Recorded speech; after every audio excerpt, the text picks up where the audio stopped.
Good evening, I'm Abhyuday Shrestha, and these are the headlines of the hour.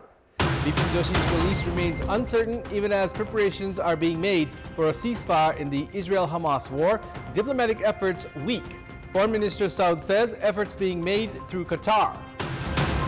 Prime Minister Pushpa Kamal Dahal's role to raise development expenses feeble, busy in handing directives instead of solving problems. All blames on ministers and government employees. Nepal defeat Netherlands by 6 wickets to advance into the finals of the triangular T20 International Series. Pratish Jishi shines with the ball in Nepal's win. And defending champions Machindra FC defeat New Road team 5-4 in a penalty shootout to lift the second edition of the KP Oli football tournament title.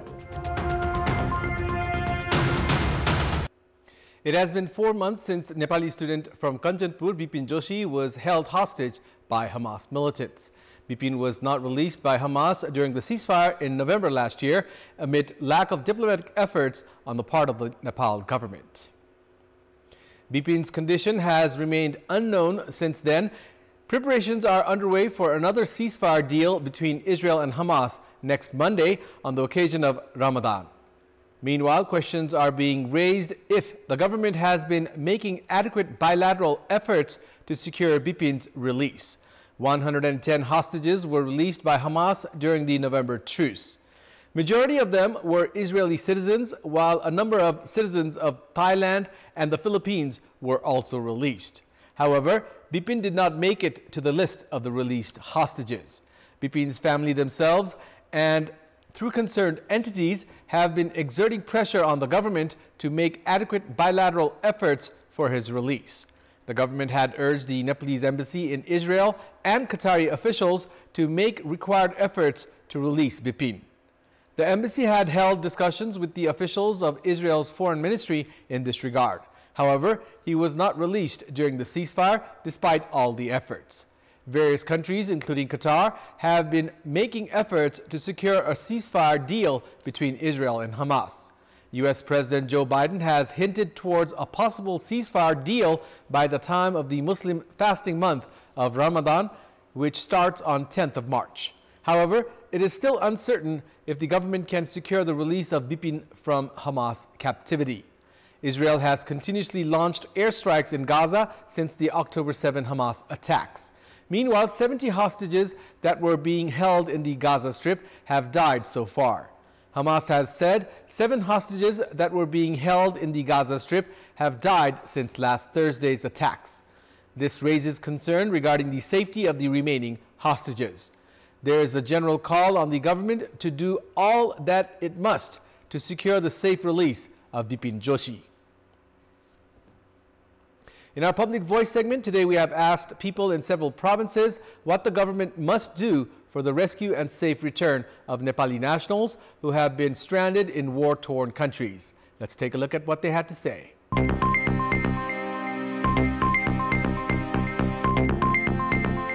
विशेष ध्यान तपाईको विदेश मन्त्रीले दिनु पर्यो हाम्रो नेपालको दूतावास विदेशमा छ उनीहरुलाई चाहिँ कसरी ल्याउन सकिन्छ नेपाल सरकारबाट छिटो भन्दा छिटो पहल गरेर अरु दुर्घटना हुनबाट उनीहरुलाई बचाउन छिटो ल्याउनु पर्यो जहाँ जहाँ हाम्रो नेपाली फसेछ त्यहाँको हाम्रो दूतावासहरुले त्यसको कुशल उद्धारको लागि पहल गरिदिनु पर्यो यसका लागि विदेशका नेता र कम्पनी नेपाल सरकारले पहल गरिदिनु पर्यो सरकारले तुरुन्तै परराष्ट्रबाट र हामीले जुन राजदूत नियुक्ति गर्छौं त्यहाँ नै एउटा हामीले राम्रो मान्छेलाई नियुक्ति गर्नु पर्यो उहाँहरुको जीवधनको सुरक्षा सहित र उहाँको खर्च सहित ब्यौरा नेपाल सरकारले नेपाल ल्याउन प्रयास गर्नुपर्छ नेपाल सरकारले नै स्थानीय तहले नै ती व्यक्तिहरुलाई आउने वातावरणको सिर्जना गर्नुपर्छ सम्पर्क लगाइराखेका कार्यालयहरुमा समन्वय गरी उनीहरुको जीवधनको सुरक्षाका साथ हैन फ्री टिकट लगायतका सम्पूर्ण चीजहरु ल्याएर चाहिँ आफ्नो जिल्ला अथवा चाहिँ आफ्नो भूगोलमा फिर्ता गर्नुपर्छ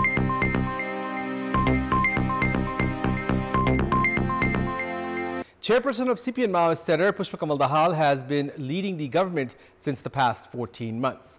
While being appointed the Prime Minister, Dahal had made pledges of economic growth by maintaining good governance. The policies and programs and the budget were prepared accordingly. However, Premier Dahal in recent time has been blaming ministers and government employees for failing to implement the policies and programs and to spend the budget. 320 billion rupees was allocated as capital expenditure in the budget of the ongoing fiscal year. However, only 71.29 billion rupees, which is 23.6% of the allocated budget, has been spent in 7.5 months. Premier Dahal blamed ministers and government employees for weak capital expenditure during the budget review meeting that was held last Thursday. Meanwhile, the top executive head of the country himself should bear the responsibility for this. The government officials have been hesitating to make required decisions. The government has yet to pay 40 billion rupees to contractor companies. The dues of 5 billion rupees have not been cleared, even though the contractors submitted the bills at the end of the previous fiscal year. Various projects have remained halted due to the authorities' failure in paying the dues. Problems in the approval of the Environmental Impact Assessment Report, which is required to proceed with development projects, have remained intact. The trend of the allocating budget for projects without assessment has continued unabated.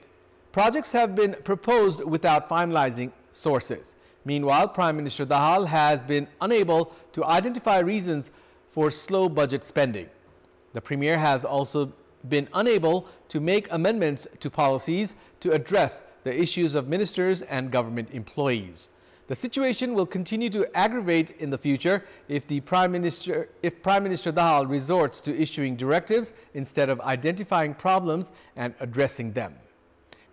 8th grade student of Ekata Shishu Niketan boarding school in Ratnanagar Municipality 10 of Chitwan, Shalin Pokhrel, was found dead in the hostel of the school on 24th of February last Saturday. The police have been investigating the incident. The body has been brought to Kathmandu for post-mortem. Meanwhile, the family members and activists have been demonstrating, saying that she was raped and murdered. They have been urging the government to prevent the incident from becoming yet another unsolved case. 14-year-old Pokhrel was found dead in her hostel room at around 10:20 a.m. last Saturday. The police had instantly reached the incident site and recovered the body. Shalin's family had filed a complaint against 3 individuals, including the principal of the school. Her father, Dipendra Pokhrel, said that the police refused from filing the complaint for 4 days, pressuring them to remove the names of the accused from the filed complaint. He blamed that efforts were being made to wipe out all the evidences when he had reached the school. The body has been kept at the capital's TU Teaching Hospital in Maharajganj for post-mortem. Dipendra has demanded for impartial investigation on the incident and justice for her daughter. The victim's family and rights activists have been staging protests in the capital demanding justice. Meanwhile, Chitwan police have urged not to carry out activities that would impede fair investigation into the incident. The District Police Office Chitwan has informed that the incident is carefully being investigated and additional information in the incident will be made public after the post-mortem report is received. The police office also said that a suicide note from the deceased student has been retrieved, in which she has not blamed anyone for her death and has demanded apology from her parents. After the complaint was filed by the family of Shalin Pokhrel, the District Court Chitwan last Tuesday added a period of 7 more days in custody for the 3 accused and to resume investigation. It's now time for our segment Public Pulse, where you text us with your opinion. Public Poll. But before that, let's take a look at the results from yesterday's poll. Yesterday, we had asked you, why have province government's projects focused on girls not been successful? 75% voted for A, corruption, 9% for B, lack of commitment, and 16% for C, inadequate budget. And here's today's question. What's your take on development expenses not increasing even as preparations for the new budget have started? Your options are A, lack of willpower, B, feeble administrative mechanism, and C, no money. The voting is on. Type NEWS, select your option A, B, or C, and send it to 34001 to share your opinion with us. And it's time now for the international update.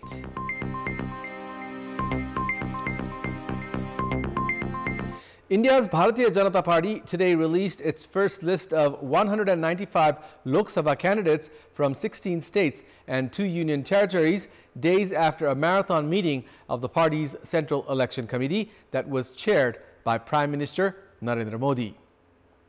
The list includes 34 union ministers and ministers of state and 2 former chief ministers. Prime Minister Modi will contest from Varanasi constituency for the 3rd consecutive time. Home Minister Amit Shah will contest from Gujarat's Gandhinagar, while Union Health Minister Mansukh Mandavia will contest from the state's Porbandar. The BJP has fielded 52 candidates in Uttar Pradesh, including Prime Minister Modi, 24 in Madhya Pradesh, 20 in West Bengal, 15 each in Gujarat and Rajasthan, 12 in Kerala, 11 each in Assam, Jharkhand and Chhattisgarh, 9 in Telangana, 5 in Delhi, 3 in Uttarakhand, 2 each in Jammu and Kashmir and Arunachal Pradesh, and 1 each in Goa, Tripura, Andaman and Nicobar, and Daman and Diu. During the Central Election Committee meeting, the ruling party had decided to ensure that its candidates for the seats it failed to win last time get ample time to campaign and reach out to the electorate. It has also informally deployed in-charges for these weak seats. Sports news. Host Nepal defeated Netherlands by 6 wickets to advance into the finals of the Triangular T20 International Series. Pratish Jishi shined with the ball in Nepal's win, grabbing 3 vital wickets. In the match played at the Tribhuvan University cricket ground in Kantipur today, Netherlands batted first after winning the toss and were bowled out for a below-par total of 120 runs in 19.3 overs. Netherlands were in early trouble as 2 wickets fell in the first over when only 4 runs were on the board, with Karan Casey claiming both the wickets of opener Michael Levitt and Sijbrand Engelbrecht. Nepal kept piling pressure on the Dutch batters, and Netherlands kept losing wickets at regular intervals and were 6 wickets down when the score was 60 after 10 overs. Netherlands were finally bowled out after posting 120 runs with 3 balls remaining in the innings. Opener Max O'Dowd was the leading run scorer for the Netherlands, scoring 31 runs off 24 balls with the help of 1 6 and 4 fours. Tim van der Gugten also contributed 24 runs, while Rolof van der Merwe remained not out on 23. 3 Dutch batsmen were out for ducks. Pratish Jishi was the pick of the Nepali bowlers, grabbing 3 wickets at the expense of 13 runs in his 4 overs. Chasing a victory target of 121 runs, Nepal romped home in 15.2 overs, losing 4 wickets. Nepal lost 2 wickets when 27 runs were on the board in 2.5 overs. The 3rd wicket partnership between skipper Rohit Paudel and Gulshan Jha scored 86 runs to take Nepal close to the victory target, as Jha was out when the score was 113 in 13.4 overs. Captain Rohit Paudel top scored for Nepal with a quick-fire 46 off 34 balls, hitting 1 6 and 3 fours. Gulshan Jha also contributed 38 runs, while opener Kushal Bhurtel added 12. Vivian Kingma with 3 wickets was the most successful Dutch bowler. With the win, Nepal have secured 4 points from 4 matches and are in the 2nd spot of the points table behind the Dutch team. Netherlands lead the table with also 4 points from 3 matches, but have a better net run rate than Nepal. Namibia are at the bottom of the table with 2 points from 3 matches. Netherlands will face Namibia in the last match of the T20 series before the final. If Netherlands defeat Namibia tomorrow, Nepal will face the Dutch team in Tuesday's final. Meanwhile, if Namibia want to reach the final to face Nepal, they will have to defeat Netherlands by a huge margin. Defending champions Machindra Football Club defeated Neuro team NRT 5-4 in a penalty shootout to lift the KP Oli football tournament title for the 2nd consecutive time. In the final played at the Dasrat Stadium in the capital's Tripureshwar today, both teams created plenty of chances to score but couldn't capitalize on the opportunities, and the match ended in a goalless stalemate after regulation play. There was no additional time in the final, and the match had to be decided through a penalty shootout. Machindra FC won the penalty shootout 5-4 after all their players converted the spot kicks to lift the title.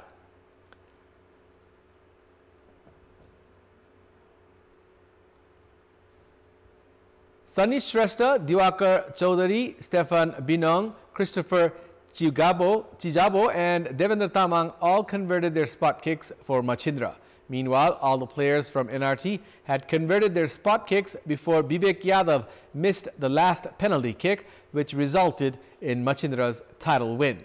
Saroz Tamang, Sanjeev Bishta, Abhishek Limbu and Mohit Gurung scored for NRT in the penalty shootout. Along with the title, Machindra FC bagged 1.1 million rupees in prize money. Meanwhile, runners-up NRT had to satisfy with 500,000 rupees.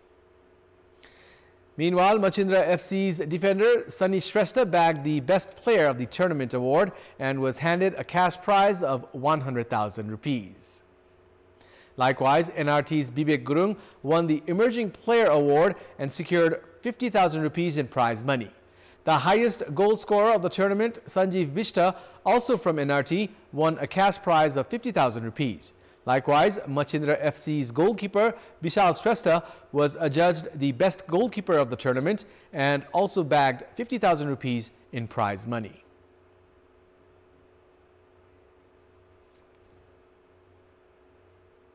Host Nepal suffered a 2-0 defeat against Bangladesh in their first match of the SAF Under-16 Women Championship.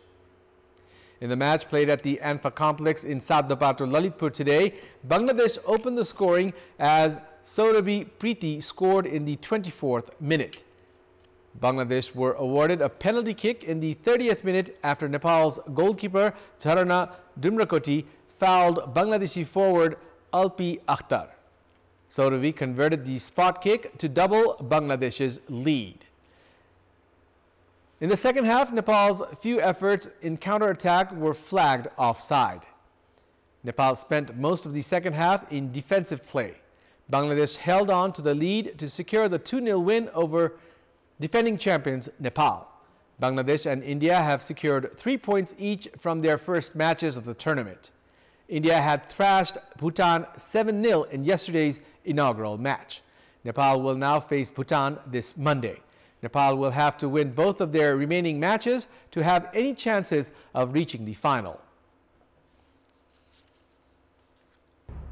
That's all for the moment. Thank you for watching. Good night.